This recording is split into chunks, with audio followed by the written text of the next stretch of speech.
Hello students, कैसे हैं आप लोग।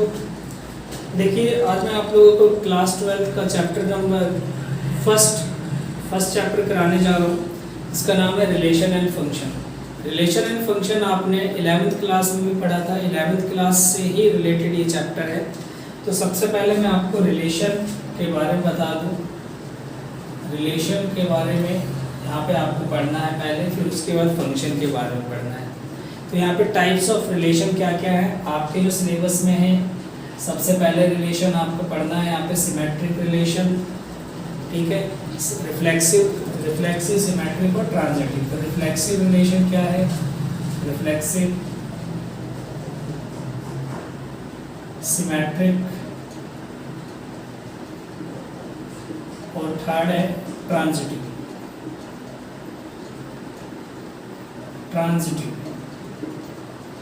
ये सब क्या है? ये रिलेशन है। तो इन तीनों रिलेशन के बारे में पढ़ने से पहले कुछ बेसिक चीज़ें हमें पता होनी चाहिए। बेसिक चीज़ें क्या है कि ये जो रिलेशन है किस तरीके से बनाए जाते हैं। तो इनके लिए आपको क्या क्या होना चाहिए? आपके पास सेट होने चाहिए। जैसे कि मैंने कोई सेट ए ले लिया, कोई सेट बी ले लिया, ठीक है।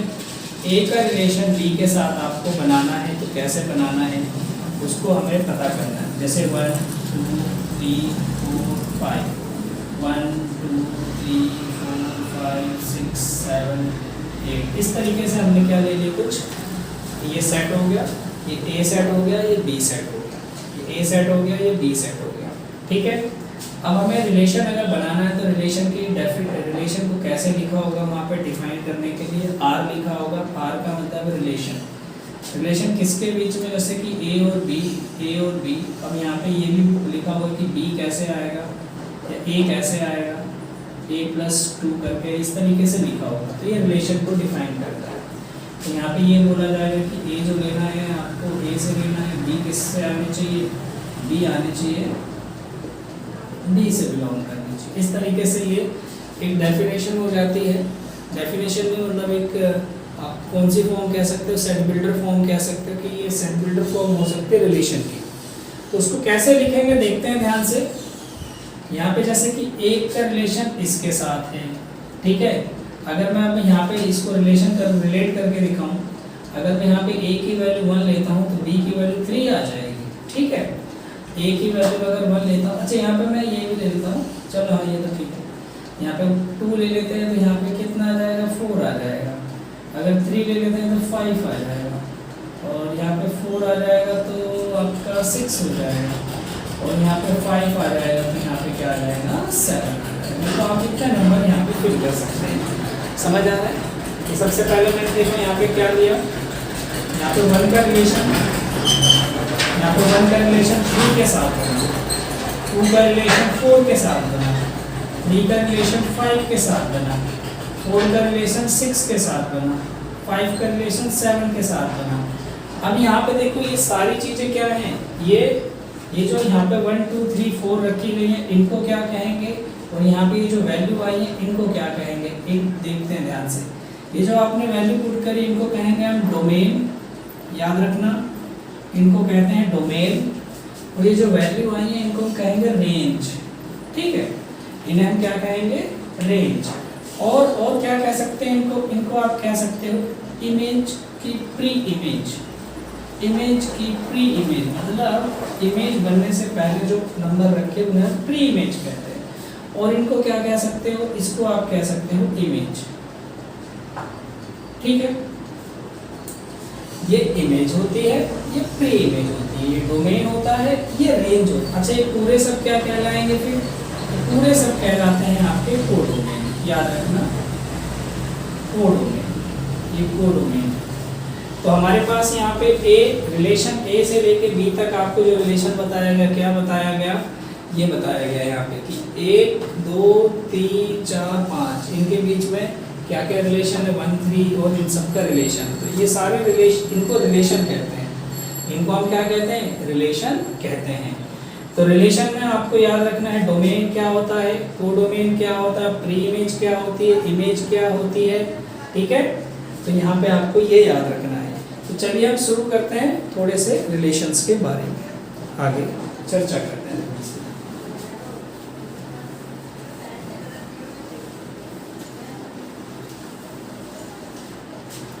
चलिए देखते हैं। अगर मैं यहाँ पे ए कोई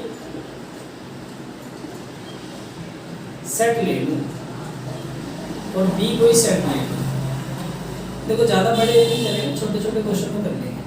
अच्छा, ए क्रॉस बी क्या होगा, पहले आप मुझे ये बताइए। ए क्रॉस बी कार्टेशियन प्रोडक्ट निकालना सीखा था ना आपने, कार्टेशियन प्रोडक्ट 11th क्लास में सीखा होगा, तो वही कार्टेशियन प्रोडक्ट यहाँ पे निकालना है। कैसे निकालेंगे, 1 और 2, 1 और 3, 2 और 2, 2 और 3, ठीक है। और यहाँ पे मैं 1 ले लिया, ठीक है। फिर उसके बाद 3 और 2, फिर यहाँ पे 3 और 3, ठीक है। ये चीज़ें आ गई, ये कार्टेशियन प्रोडक्ट निकालना होता। अब इनमें मैं सेट डिफाइन करूँगा। आपका सेट कैसे डिफाइन करेंगे, सबसे पहला सेट हम अगर डिफाइन करें नल सेट, और सेट कह रहा हूँ रिलेशन नल, वॉइड या एम्प्टी सेट, एम्प्टी रिलेशन, यहाँ पे रिलेशन डिफाइन करना है। पहला रिलेशन क्या होगा, एम्प्टी, नल एंड वॉइड। तो कैसे डिफाइन करेंगे देखते हैं ध्यान से। जैसे रिलेशन मैंने एक लिख दिया, ए और बी के बीच में रिलेशन होगा। यहाँ पे बी जो आएगा ए प्लस में 5 होना चाहिए, ठीक है। ए प्लस में 5, ए भी किससे बिलोंग करना चाहिए, ए से, एंड बी जो है वो बिलोंग करना चाहिए, वो भी आप बी से ले लो या ए से ले लो, उससे कोई फर्क नहीं पड़ेगा। तो यहाँ पे आप देखो ए की वैल्यू तो चलो आप ए से बिलोंग करके रखोगे, 1 रख दोगे, तो 1 रखने पे बी की वैल्यू क्या आ जाएगी, 6 आ जाएगी। जैसे भी मैं रिलेशन में डिफाइन करूँ, जैसे 1 और 6 आ गया। अब यहाँ पे 6 आ रहा है, तो ये 6 क्या बी में बिलोंग करेगा, है क्या, नहीं है। तो इसे हम एम्प्टी सेट कहेंगे, जो एम्प्टी रिलेशन कहेंगे। जो रिलेशन बन नहीं सकता उसे हम नल, वॉइड और एम्प्टी रिलेशन कहते हैं, ठीक है। एम्प्टी रिलेशन आपको समझ आ गया। अब हम देखते हैं यूनिवर्सल रिलेशन क्या होता है। Universal relation, universal relation, universal relation का मतलब क्या होता है कि सेट ए के जितने भी एलिमेंट होंगे वो बी के हर एक एलिमेंट से क्या होंगे, रिलेट होने चाहिए, ठीक है। तो यहाँ पे डेफिनेशन तो लिख लेना आप, मैं अभी बता दूंगा। यहाँ पे देखो, सबसे पहले ए और बी ऐसे लिखा मैंने, और यहाँ पे a minus B less than और equal to 0, a belongs to a and b belongs to b। तो यहाँ पे जैसे ही आप a और b की वैल्यू पुट करना शुरू करोगे ना, तो यहाँ पे देखो रिलेशन क्या आएगा। अगर आपने a की वैल्यू 1 रख ली मान लो, और इसकी वैल्यू 2 रख ली, ठीक है, तो भी यही सेटिस्फाई करेगा। 1, 3 ये सब वैल्यू क्या हो सकती है, इन सब से सेटिस्फाई कर सकती है। तो A का रिलेशन B के एलिमेंट के साथ होगा, एवरी एलिमेंट। तो यहाँ पे डेफिनेशन आप क्या लिखेंगे मैं बता देता हूँ यूनिवर्सल रिलेशन की। Each element of set A, यहाँ पे लिखेंगे definition, each element of set A, set A is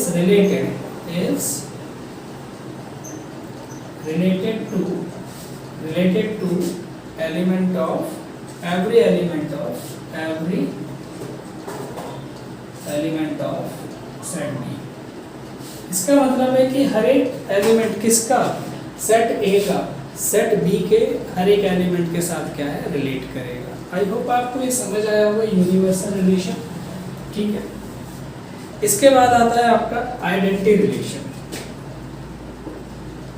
identity relation. ये भी बहुत बढ़िया रिलेशन है, आपको याद रखना है इसको। आइडेंटिटी रिलेशन क्या होता है, आइडेंटिटी रिलेशन में क्या होना चाहिए, इस तरीके की कुछ फॉर्म बननी चाहिए, जैसे कि A और A, मतलब अगर देखा जाए कि ये दोनों सेम आने चाहिए, इसका मतलब ये होता है, ठीक है। तो रिलेशन कैसे बनेगा, A इक्वल टू B का। तो यहाँ पे जैसे रिलेशन अगर मैं बात करूँ, 1 रखा तो 1 ही आएगा, 2 रखा तो 2 ही आएगा, 3 रखा तो 3 ही आएगा, ठीक है, 4 रखा तो 4 ही आएगा। लेकिन थोड़ा सा हमें कंडीशन पे ध्यान रखना है। कंडीशन पे क्या ध्यान रखना है, जैसे कि हमने सेट ए टू बी का बनाया है, तो याद रखना कि ए के हर एक एलिमेंट के क्या होने चाहिए, डबलेट होने चाहिए। तो यहाँ पे 4 तो है नहीं, तो 4 क्यों लिखेंगे, 3 लिखेंगे। तो यहाँ पे हर एक एलिमेंट के क्या होनी चाहिए, डबलेट होना चाहिए। तो ए बी बी मतलब यहाँ पे 1 1 2 2 3 3 होना चाहिए। अगर 4 होता तो 4 4 हो जाता, 5 5 इसके होने चाहिए, याद रखना, ठीक है। तो ये होता है आइडेंटिटी रिलेशन।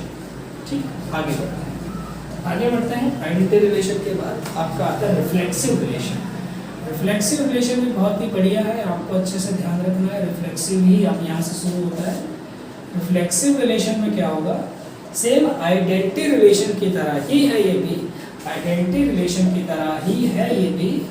आप ए तो रखेंगे इसमें A belongs to real number, A belongs to real number, मतलब दोनों रियल नंबर से ही बिलोंग करने चाहिए, या ए और बी सेट से बिलोंग करने चाहिए।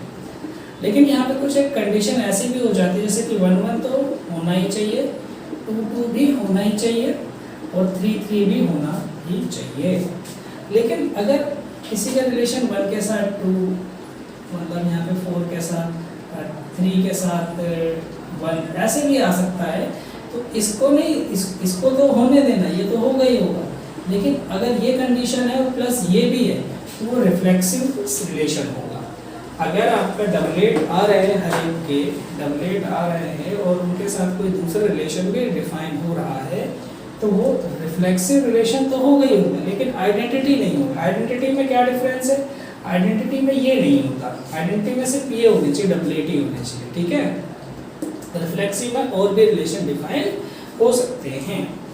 अगला रिलेशन क्या है देखते हैं।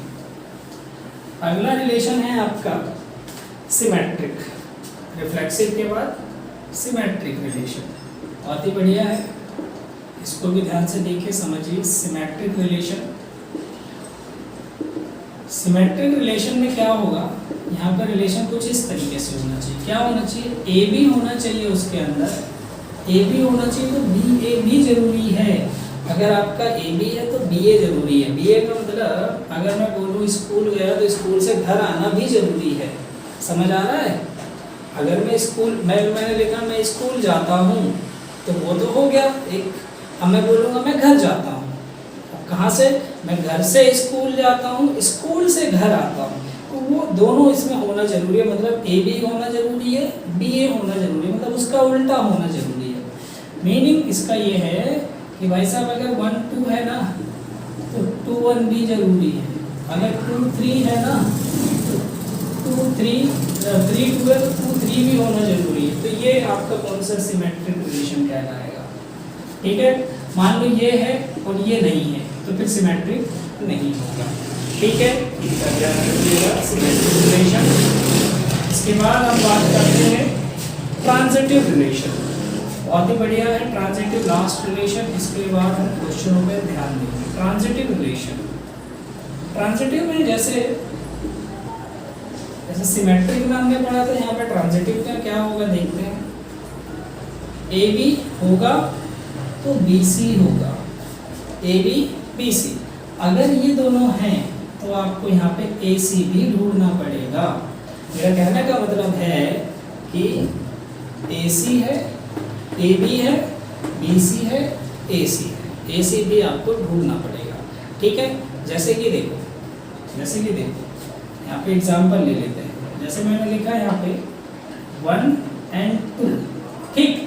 अब यहाँ पे 2 से खत्म हो, तो मैंने यहाँ पे 2 और 3 भी लिख दिया साथ में, 2 और 3, ए बी हो गया, बी सी हो गया। अब आपको क्या ढूंढना है, ए सी, मतलब 1 और 3। तो 1 और 3 भी अगर आपको मिल गया तो ये रिलेशन ट्रांजिटिव हो जाएगा, ट्रांजिटिव हो जाएगा। कब हो जाएगा, जब ए बी बी सी और ए सी की कंडीशन होगी। अब मान लो कि ये कंडीशन है ही नहीं, तो क्या ट्रांजिटिव है, क्या ट्रांजिटिव होगा। अगर ये कंडीशन है और बीच वाली की कंडीशन ही नहीं है, तो क्या ट्रांजिटिव होगा, यस। फिर आपको इसमें ट्रांजिटिव कह देना है। अगर ए बी है सिर्फ और बी सी है ही नहीं, तो ये तो ढूंढने की जरूरत ही नहीं पड़ेगी ना आपको। मतलब यहाँ पे आपको 1 2 दे रखा है और आपको 2 3 दिया ही नहीं, तो ये तो ढूंढने की जरूरत ही नहीं है। तो इसका मतलब ये ट्रांजिटिव होगा। जब ए बी हो, बी सी ना हो, तो हमें ट्रांजिटिव वैसे ही कह देना है। ठीक है, आई होप इतना आपको समझ आया होगा। अब जब क्वेश्चन करेंगे तो और अच्छे से समझ आ जाएगा। चलिए थोड़ा सा प्रैक्टिस कर लेते हैं।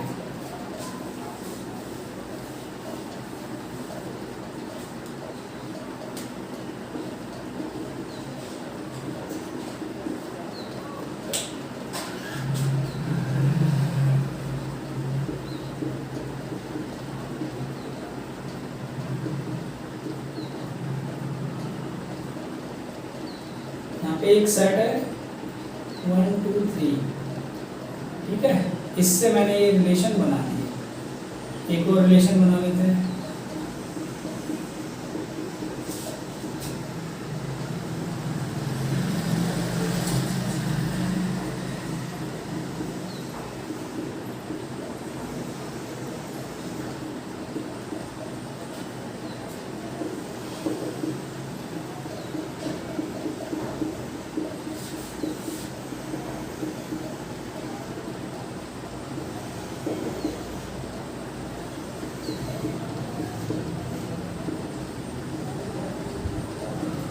चलिए देखते हैं। अब इनमें हम डिसाइड करेंगे कौन सा रिलेशन सिमेट्रिक है, कौन सा ट्रांजिटिव है, कौन सा रिफ्लेक्सिव है।